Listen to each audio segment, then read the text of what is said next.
याला म्हणत्यात खरा सूड उगवणं.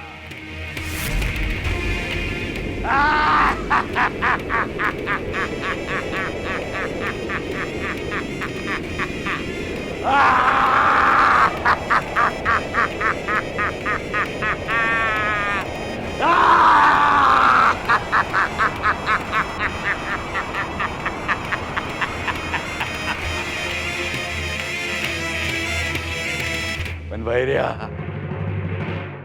आता आम्हाला एक वाढवायला हवा. पौर्णिमे पातूर समध्या गावकऱ्यांना आम्हाला हे पटवून द्यायला हवं का सकूच खरी चेटकी नाही. मग ते तिला पार टेचून टेचून गावाबाहेर काढतील, मगच येऊन नागोजी थांबल.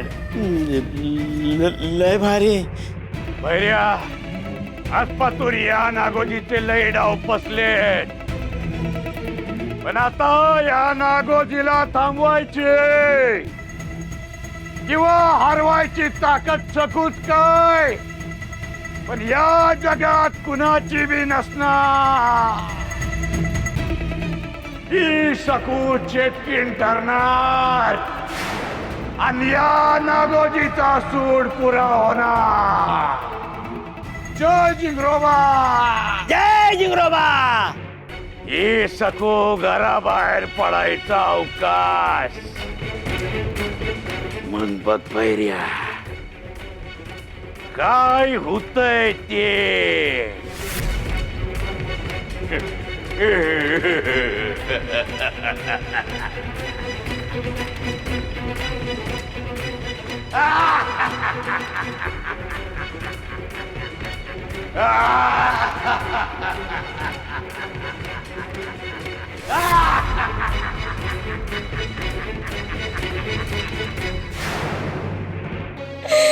गेली ग माझी लाडकी, माझी पांढरी गेली ग डोकरे. अगं माझं लेकरूच होत ते, तिच्या मगर मी कशी जगणार. गंगे, सकाळी उठून मी रानात गेले तेव्हा तुला एक सांगायचं राहून गेलं बघ. काल मध्यरात्रीला मला जाग आली तेव्हा मी खिडकीतून बाहेर बघितलं तर सकुताई पांढरी जळ होत्या, माया करत होत्या. मी आवाज दिला पण नाही बघितलं. नवल वाटलं म्हणून मी दारातून बाहेर जाऊन पाहिलं तर सकुताई बी नव्हती आणि पांढरी बी नव्हती. आता सकुताई पांढरीला घेऊन गेल्या का दोघी कुठं नाहीशा झाल्या नाही माहित मला. खरंच हे घडलं का मला भास झाला नाही ठाव. सखुताई, सखुताई कशा पहिले येतील पांढरीला.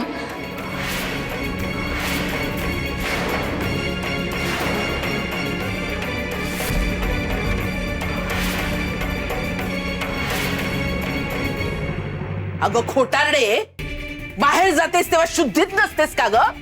आम्हाला काय सांगितलंस आणि तू काय काय करून काय आलीस. जरा भानावर ये. त्या कोकराला तू मारलेस, तू.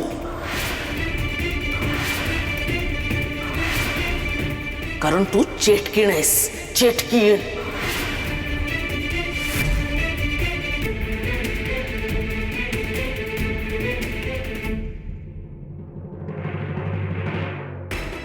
रमाई, हा सोटा घे आणि या चेटकिणीला चांगला प्रसाद दे. 2 रट्टे पडले ना की बरोबर सरळ येईल, पटापट सगळं कबूल करेल. अहो तुम्ही काय सारखं सारखं सकूवेलीला चेटकीन चेटकीन म्हणताय. अशा ना सगळ्या जगाला आणि त्यांना सुद्धा हळूहळू वाटायला लागेल का त्या खरंच चेटकीन आहेत म्हणून. विनो, हा सोटा आणि तुझ्याच डोक्यात घालेल. सखू वहिनीची बाजू घेऊन मध्ये मध्ये बोलू नकोस, नाहीतर गाठ माझ्याशी आहे. आणि विनू, तुला काय कळतं रे. आणि आम्हाला शिकवण्याचा प्रयत्न करू नकोस हा. आणि दिगू, तू सुद्धा जरा डोळे उघड. मला सांग, दुसरं कुणीतरी का म्हणून त्या कोकराला मारून आपल्या अंगणात आणून टाकेल. अगं पण सकू तरी त्या कोकराला मारून आपल्याच अंगणात का टाकेल? आणि सकू कोकराला काय कोणालाच मारू शकत नाही, जीवे तर नाहीच नाही. अरे बाहेर कशाला? सकूने आपल्या इथे त्याला मारलं असेल ना? सकूने आपल्या इथे त्याला मारलं असेल ना? तू मारलंस, तू